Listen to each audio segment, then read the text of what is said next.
Bueno, queridos hermanos, buenas noches.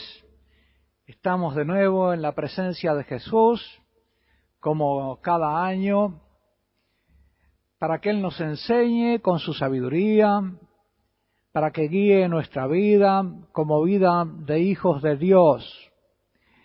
Y este año vamos a hablar del noviazgo, el matrimonio y la educación de los hijos. Hemos hablado en otros años sobre los impedimentos para el amor a Dios. Después hemos hablado sobre el Sermón de la Montaña y las bienaventuranzas y el Padre Nuestro como el camino del amor de Dios, del camino de los hijos de Dios. Y ahora vamos a hablar de estos aspectos ya más prácticos de cómo vivir nuestra vida de novios, de esposos, de padres que tienen a su cargo la educación de los hijos y que deben prepararlos para ser a su vez buenos padres, buenos esposos. Vamos a hablar de estos temas, tal como se desprende la enseñanza de la fe, la enseñanza de nuestro Señor Jesucristo, que, aunque brevemente, dio enseñanzas notables sobre este tema y transmitió su sabiduría, y el Espíritu Santo siguió enseñando a la Iglesia sobre estos temas. En este retiro entonces tratamos del noviazgo, del matrimonio y de la educación de los hijos. Del noviazgo vamos a tratar como una escuela de la amistad matrimonial. Una escuela de la amistad matrimonial. Y como el cimiento sobre el cual hay que construir la casa del matrimonio.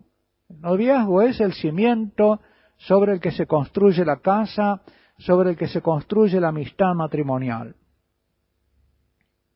Vamos a hablar después del matrimonio como sacramento de sanación de las heridas del pecado original en el varón y en la mujer.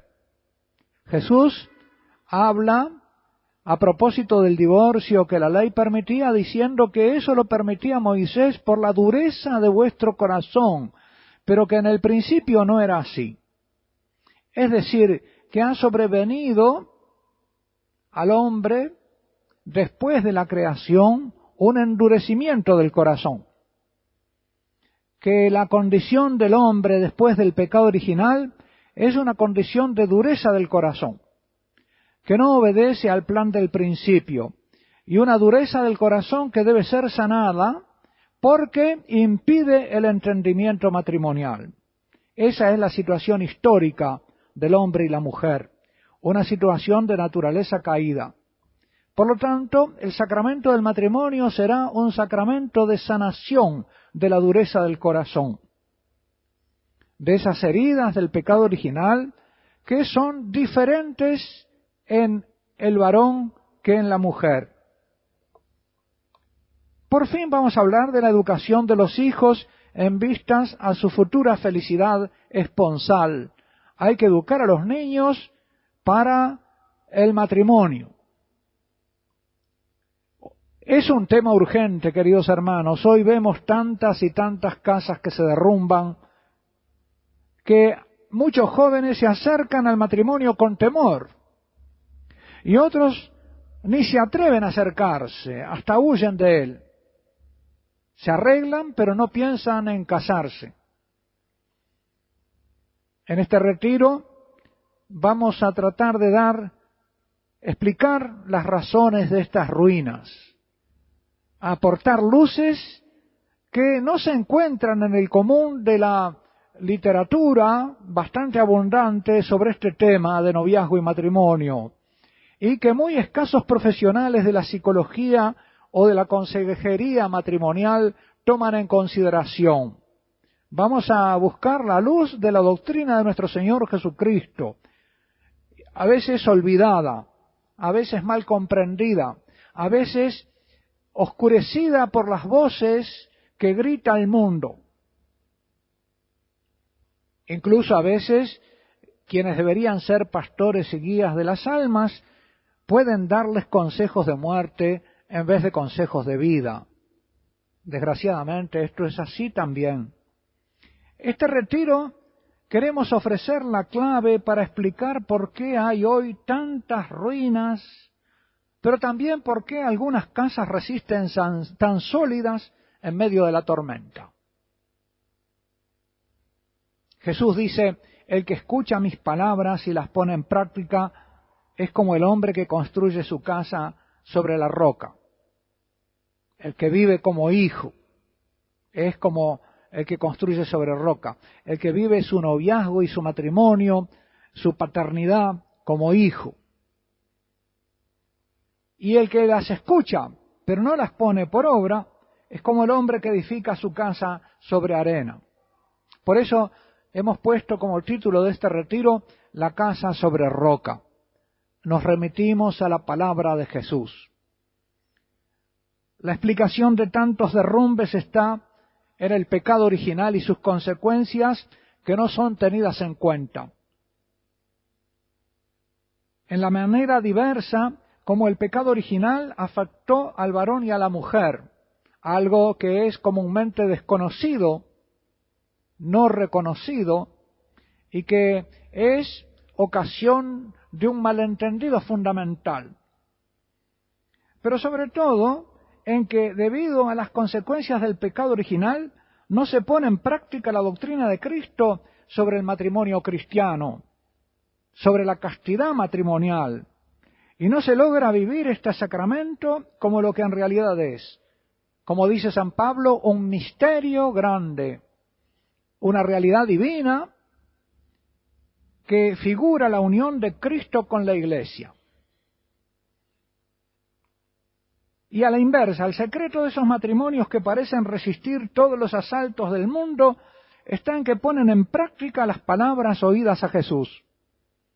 Nada puede separar a los que Dios ha unido, y a los que se mantienen unidos a Él, como hijos al Padre, Él los mantiene unidos entre sí.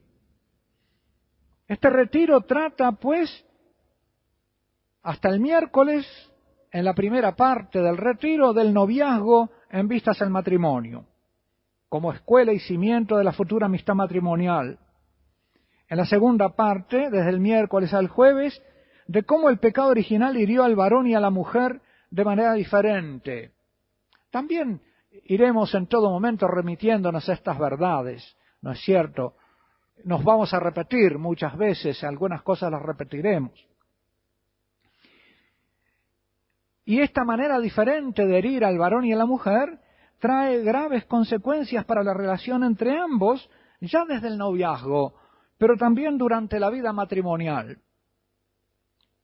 De la disimetría de la pena del pecado original en el varón y la mujer, nacen fácilmente equívocos y malentendidos que hasta llegan a menudo a disolver el vínculo amistoso entre ambos, poniendo brusco fin a comienzos promisorios.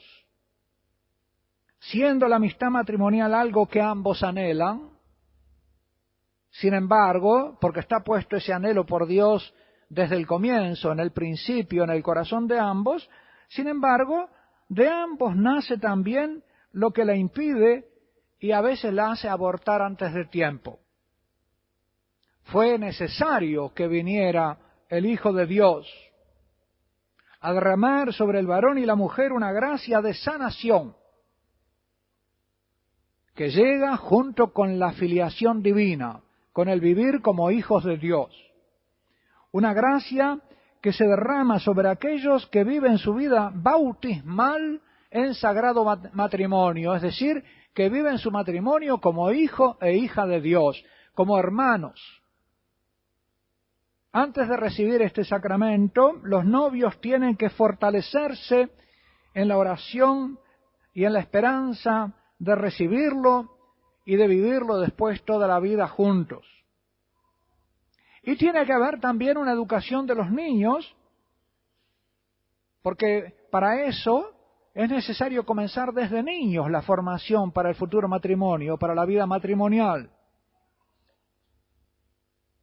En este retiro vamos a decir cosas que contradicen las doctrinas corrientes, contradicen los dogmas del mundo Y por lo tanto puede ser que a alguno le llame la atención, hasta le resulte chocante o se admire de que digamos estas cosas. Si a alguien le pasa esto, le pedimos que no rechacen de inmediato lo que les choca, lo que les parece chocante, lo que les parece extraño, que lo mediten, que lo piensen, que no lo descalifiquen de inmediato. Son cosas profundas, no son verdades que me invento yo, son cosas que vienen de la sabiduría de Jesucristo, son verdades reveladas por Dios. Y quiero advertir también, queridos hermanos, que esto no es un tratado sobre el tema del noviazgo, el matrimonio y la educación de los niños. No voy a hacer un curso tampoco. Simplemente en estilo coloquial voy a comunicar con ustedes cosas que he ido aprendiendo a lo largo de mi vida de sacerdote, en el sacramento de la penitencia, en el diálogo pastoral, cosas que el Señor me ha ido como enseñando, que he compartido con muchos fieles y que ellos han ido comprobando en sus vidas.